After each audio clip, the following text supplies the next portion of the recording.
everybody, Dr. Dane from Wellness Solution Centers, and I want to talk to you about arthritis. We're talking about arthritis this month, and one of the most common places that we see arthritis is in the human spine, and the human spine bears our body weight. But if you look at the spine from the side, it has three curves in it, and these curves are extremely important to absorb shock. And shock over time is what breaks down the bones and the joints and the discs.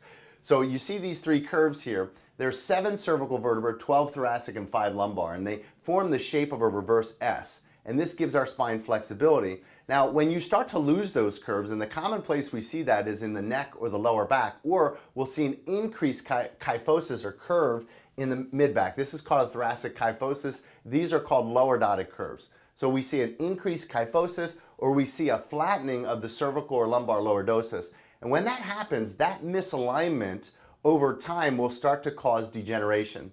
So most arthritis, especially osteoarthritis, is progressive in nature. So you develop in phase 1 misalignment of the joint or the vertebra. And then in phase 2, the disc starts to break down because the disc is the shock absorber bearing the load. And so if there's increased pressure on one of the discs, like C5 is a very common disc, we see that herniates or degenerates.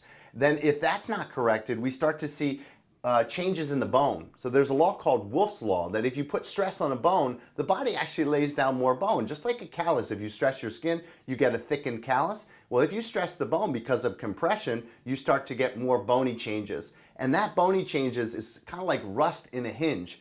Rust prevents the hinge from moving properly, and it does the same thing with osteoarthritis. Those bone spurs can poke into the actual spinal column and cause stenosis. So it can compress the spinal cord, or it can choke off a nerve and cause foraminal stenosis, which is compression of the nerve roots that exit out through the spine.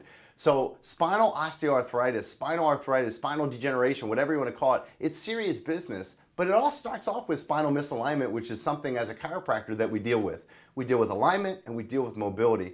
There's 53 joints in this spine. It's extremely dynamic. It's extremely important to protect and support our spine. So you got to take care of it. So this is Dr. Dane. Go to Wellness Solution Centers, wscenters.com, read our blog on arthritis, and more importantly, guys, if you suffer with arthritis or you know of somebody, get this information to them and do something. You can change this condition.